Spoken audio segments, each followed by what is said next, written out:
Hey everyone, welcome to Princess of Gay. I'm your host Connie, and today we are here with my blind reaction to episode 3 of Symphogear. So, last time we kind of got a little bit of the rundown of how things are working, and I was confused about a notable point. I was confused, if you remember, about specifically how all of this was like, how all of this was being kept secret from people. And apparently, I was told in the comments, it's specifically the Symphogears themselves, the armor, that's being kept a secret. The noise are not. Everyone knows about the noise. That's just common knowledge. But the Symphogears are kept secret. I guess some kind of national defense secret or whatnot. um, but they said, didn't they say something in the episode about like there only being like these two or something? Like this is extremely rare and whatnot, but it's like, what about the rest of the world? I think I questioned that. Like, what about the rest of the world and all? It's like these two can't be across the entire world at a time. Are we only supposed to believe the noise are in Japan? Because that's just not believable. I don't know. I don't know. Um, and even so, it's like, how are you actually supposed to hide this? It's like, okay, the victims you save, sure, you can get them to sign off on things. But it's like you think there's going to be no one else around that's going to be able to see this? Like, you think that no one is going to be able to see this? No one's going to be in the vicinity at all. No one's going to possibly have a camera at all. You can't expect this organization to be that on the ball to where they would, like, make sure of that, or even have it be possible to stop that from happening. It's like, do you know human beings? They will find a way. It's like, I just don't see how that could be kept secret. It just doesn't make sense to me in a modern world with modern technology. And this is actually a future world. This takes place in the future. So it's like, the technology would be even greater, and we've kind of seen a bit of that. It's like, there's no way that this wouldn't have gotten out. This would not have been kept secret. There would have been no way.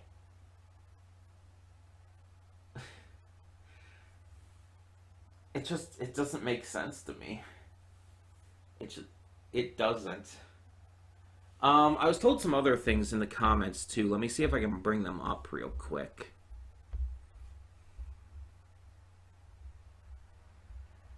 That's what I want. Because there were quite a few things I was like a little confused on.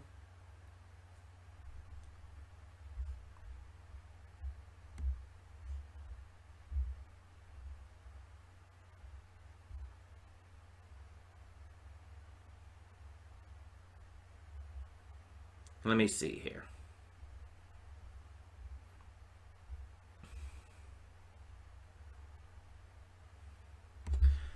Okay, so according to what this person says, let me get the name real quick because I scrolled down. This is Rand's Happy Gaming Family.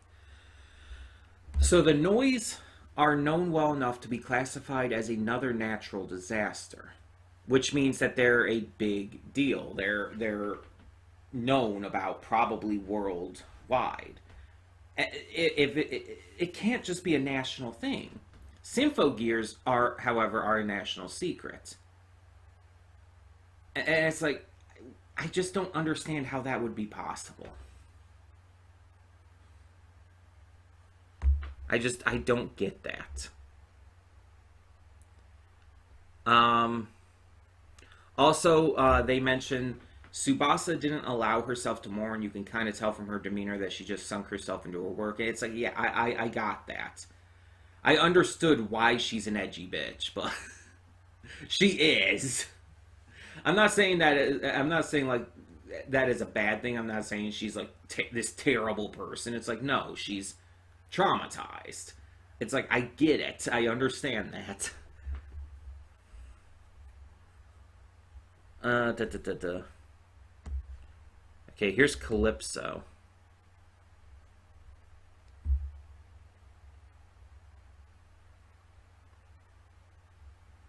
Yeah, Calypso says the thing they're keeping secret is the Symphogear system, not the noise. I find 100% believable that they can keep that specifically a secret. As far as you know, there are exactly two wielders. Okay, so again, I don't find it 100% believable that they could keep that secret. Again, I just don't find it believable that no one would have found out. In a modern world, or even in this case, a future world, it's like with the technology people have and with how people just are, they would have snooped, they would have found out. There would be probably video evidence. And it's like even if the organization tried to paint it as even if they tried to paint it as like conspiracy or faked videos or whatnot, it's like it would get out enough to where it would just not be able to be expressed as fake anymore. It's like there would just be too much of it. It's like I just feel like this doesn't truly understand how people are. People were fucking nosy as hell. If there's this natural disaster of these alien creatures that can kill people with just a touch, and the military is somehow able to stop them pretty much every time, people are going to wonder how. People are going to be asking questions, but even beyond that, there are going to be people who are going to be trying to find out for themselves. They're going to be sneaking into these zones where these noise are during battles and whatnot, and they're going to find out what's going on. It's not going to remain secret. I'm sorry, I don't believe that at all. Now, Calypso also says here, Kanade didn't just die, she disintegrated in Tsubasa's arm. Again, yes, I get Tsubasa's trauma. I understand that. That very much translated well. It's I might just not have said it. I'm sorry if I don't like mention every little thing. There's usually either a lot going on, or in the case of the first episode, I was just so thrown off by everything that it's like there were things I didn't mention. But yeah, I understand that Tsubasa was traumatized. Okay, anything else here? Yeah, Bamsi, I think it is, or Bams, or I don't know. I'm saying Bamsi for now. Bamsi says the noise attacks are not secret. They are a worldwide phenomenon. Okay, so Bamsi's saying that they are worldwide. But if, from what we can tell, there's only two Symphogear users, then that just makes no sense. That just means the rest of the world is fucked. If you're not in Japan, you're probably dead. Like, that's just... I don't understand. Unless there are more. Unless other countries have Symphogear users too. But I thought they said that they're like the only two or whatnot. I don't know. Anyway, but yeah, even maybe it was reading this comment. Maybe it wasn't in the series. Bamsi says, however, between the concerts and Hibiki, it's 2 years where only Tsubasa was the one who could fight them. Only Tsubasa in the entire world. So, literally, the entire rest of the world would have died in those 2 years. Because the noise would have been running rampant. Japan would be the only nation in the world with humans left in it. Like, I don't believe that. That just seems... It seems unbelievable to me that Japan would so closely guard this secret that they would literally let the rest of the world die. Because again, if Tsubasa is literally the only person in the world for those 2 years who had the ability to stop the noise, then the entire rest of the world is fucked. I'm sorry, that just doesn't seem believable or realistic or anything to me.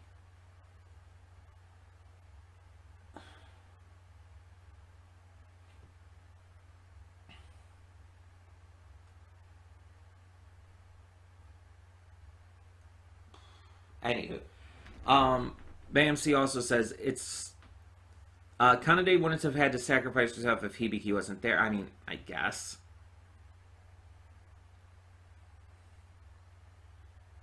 While it's been 2 years, Tsubasa has been fighting the whole time. She's been on the front lines, constantly exposed to noise attacks. Imagine seeing that on a regular and it both reminding you of Kanade and your... Again, I get her trauma. I understand that. That's something I totally understand.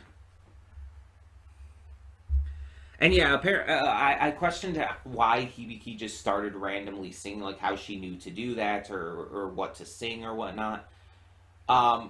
Apparently it was said that the Hibiki did mention that the song welled up inside of her, and it's like, I guess she just knew because of the Symphogear, like it gave her the song in a way. I mean, I can let that slide. That's just that's weird, like magical armor bullshit. That I guess is okay. But some of these questions just raise way too many world building issues and cause a lot of plot holes, honestly. Now, it might be answered.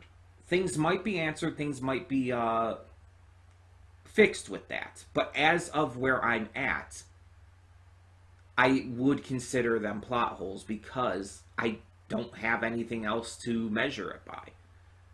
So keep in mind, with me saying all of this, it's like you guys probably know much more than I do about this series. In fact, it's guaranteed you do.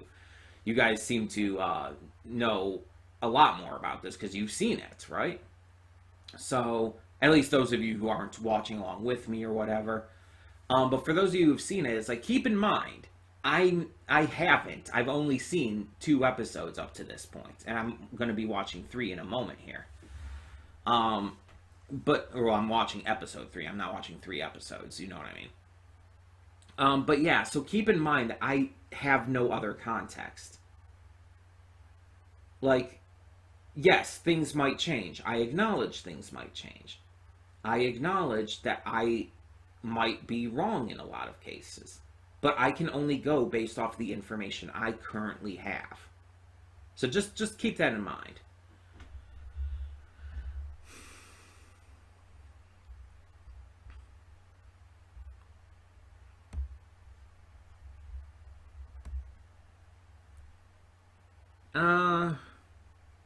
And that seems to be the big stuff there.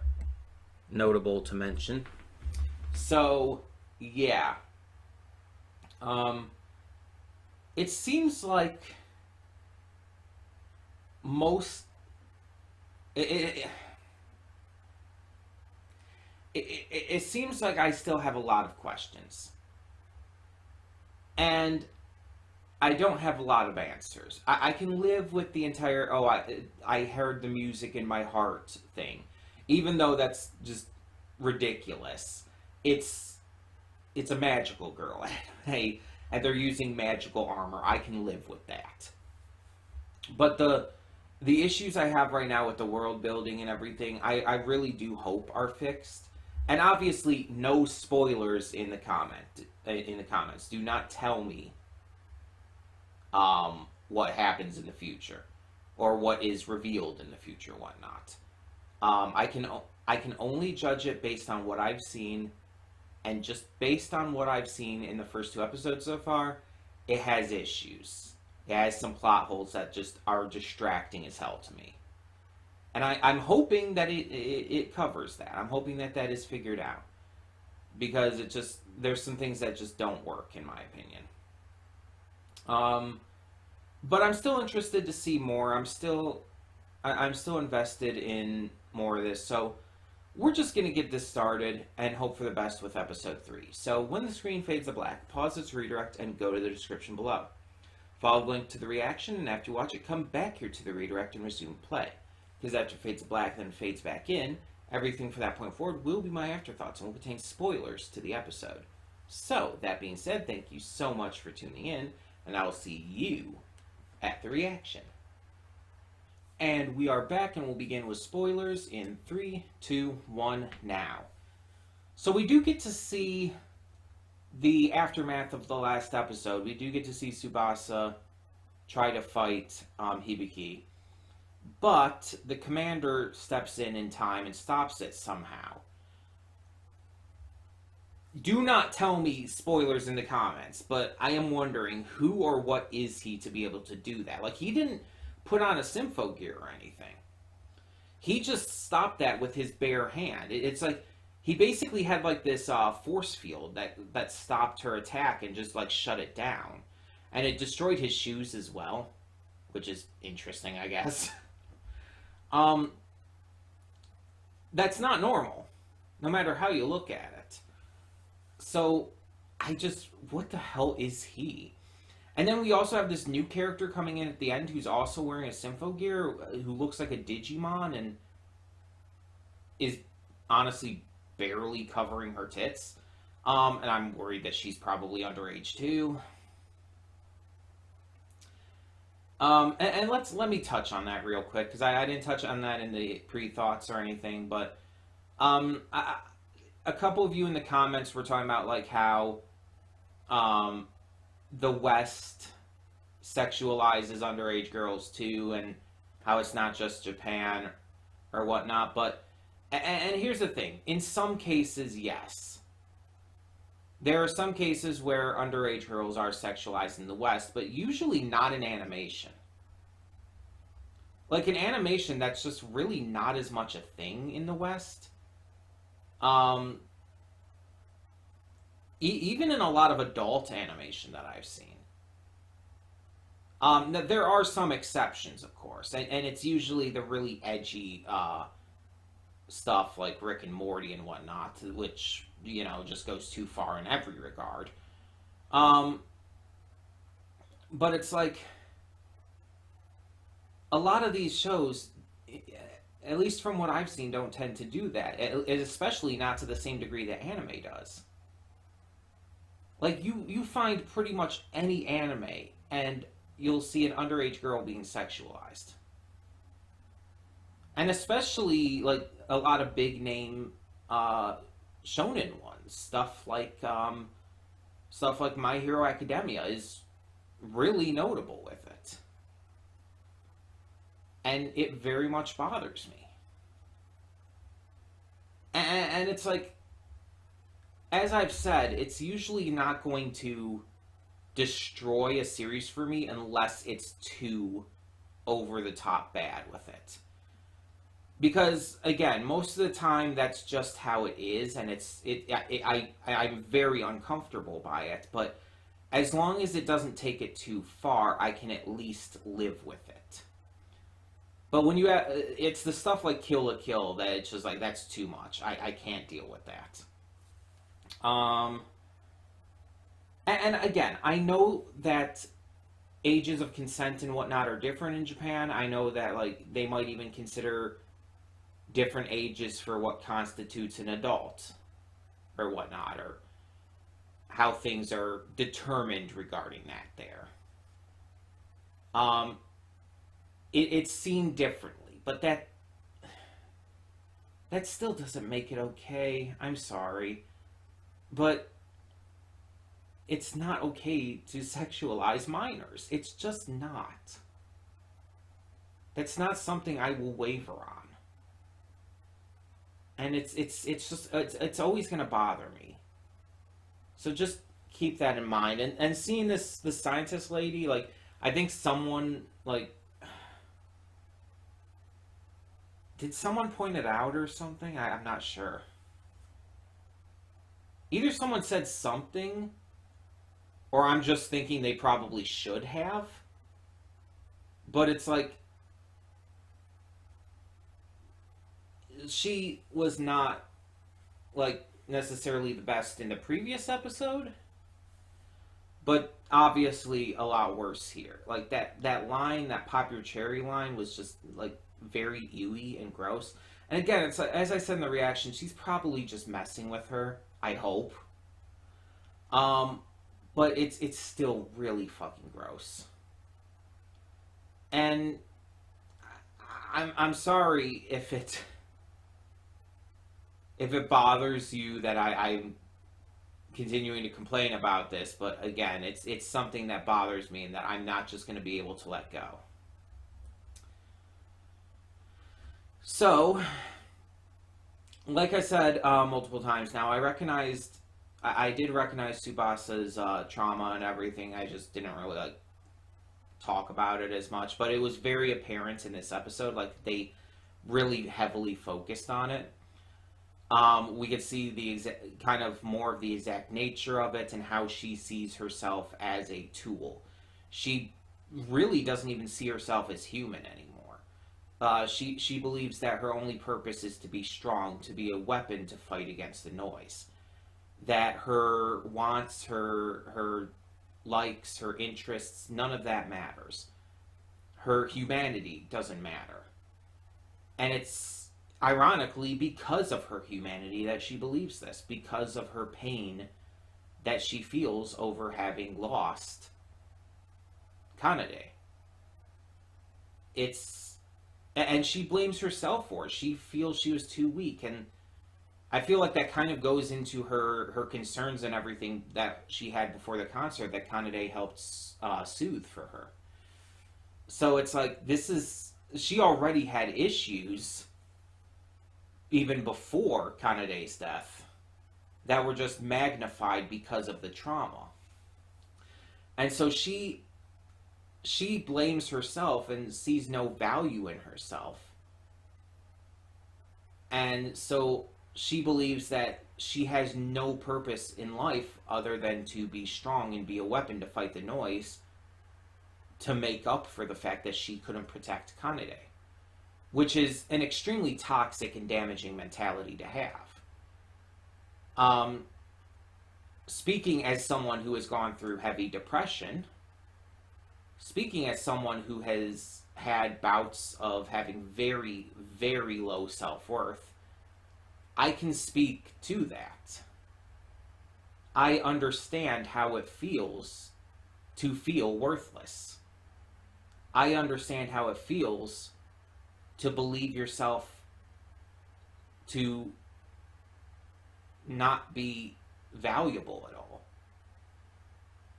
It's horrible. It's soul-crushing. But it's also extremely toxic to believe that, because it's not true. Every human life has value. Or I should say, I should word it that every human life has the potential of value.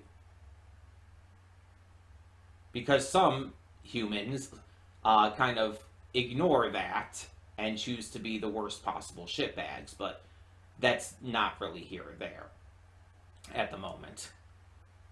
She has value. Everyone is human, and they have a right to live a happy, fulfilling life. No one is, like, completely worthless. And even the worst people out there, like, that's an active choice they're making. That's not an inherent nature. So it's like, she's not worthless. She has value. She just refuses to acknowledge it. She refuses to believe it because of her trauma.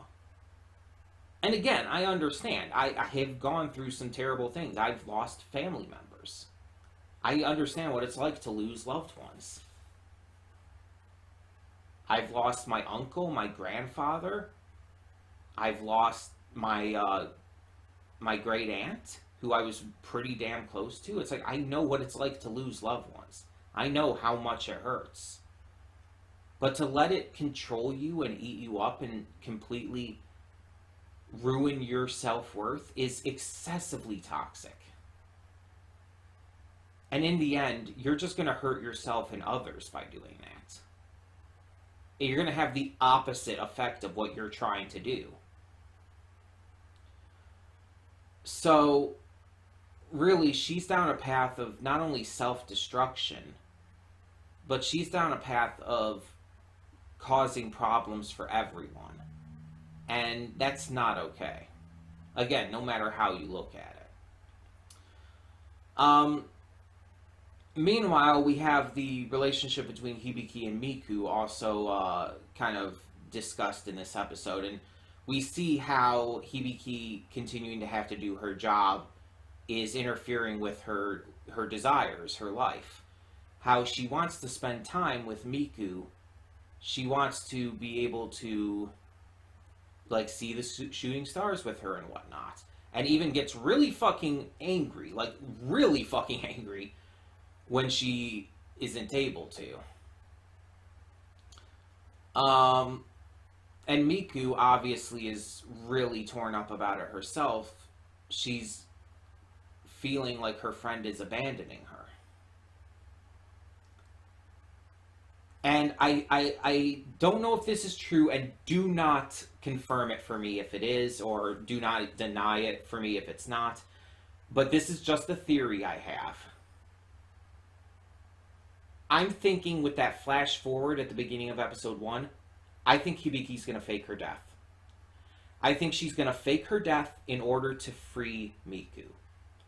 To free her of that pain, to free her of that constantly having to wait and be disappointed by her, you know, not being able to fulfill her promises and hang out together. She doesn't want to keep putting Miku through that, so she's going to have to fake her death and probably stay at the facility or whatnot in order to protect her. In order to keep her happy. And it's probably also going to be reversed. Miku's probably going to find out she's alive at some point. And hell, maybe even Miku will become another Symphogear user. I guess it's possible.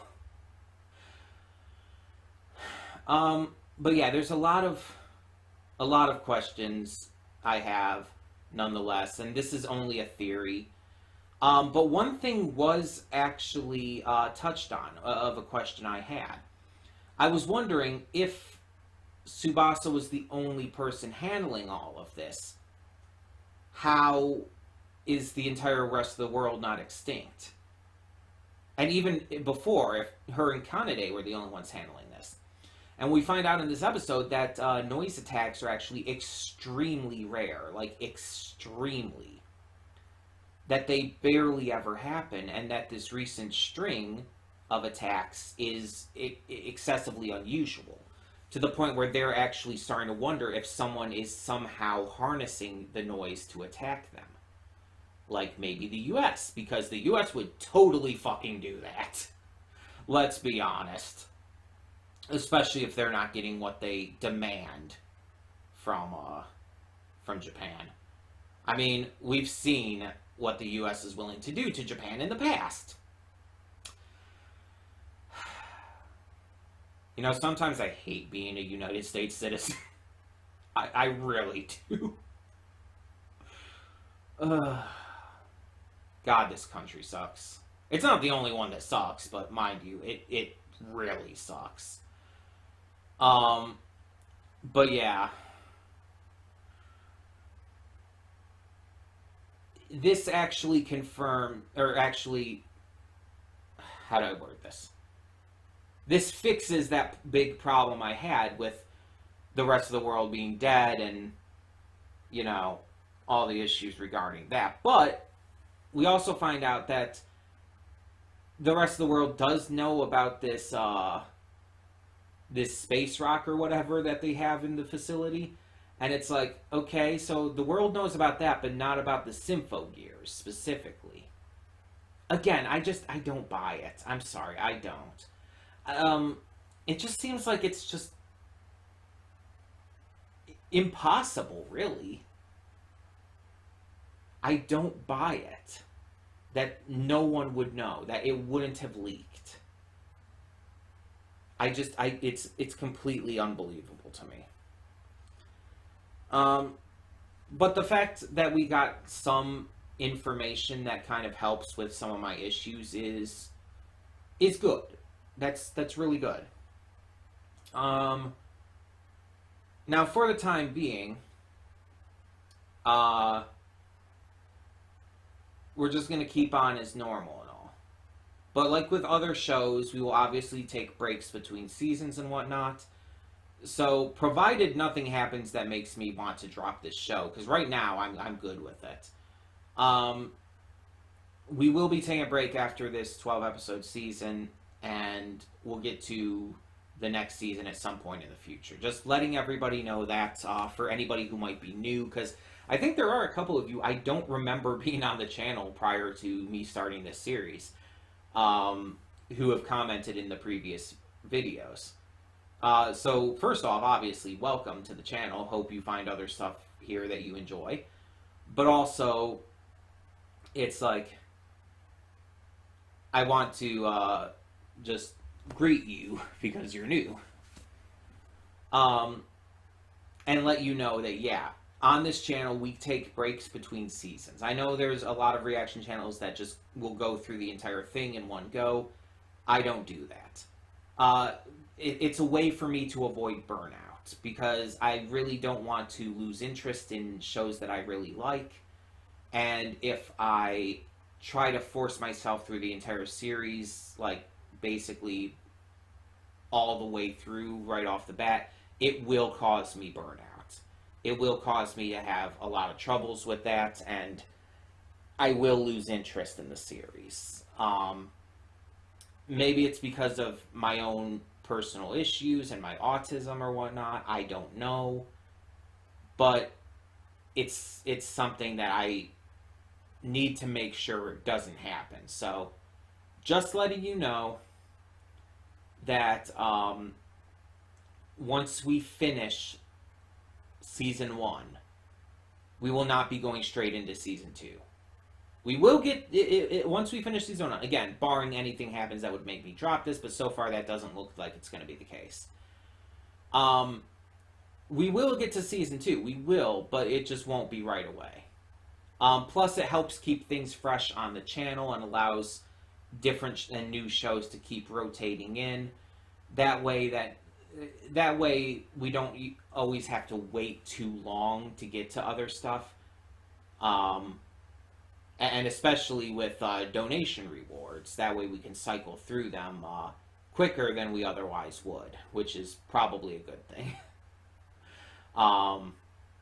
And this being a donation reward, that's a good example of that.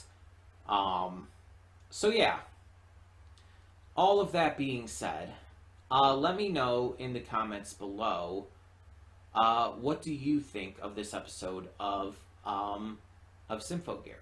And obviously, like I keep saying, no spoilers. Do not spoil me on anything that's to come. Do not, answer any of my questions that are going to be answered in the series and whatnot. I don't want spoilers. But either way, let me know your thoughts down below. For now, I'm Connie, and I'm signing off. See y'all next time.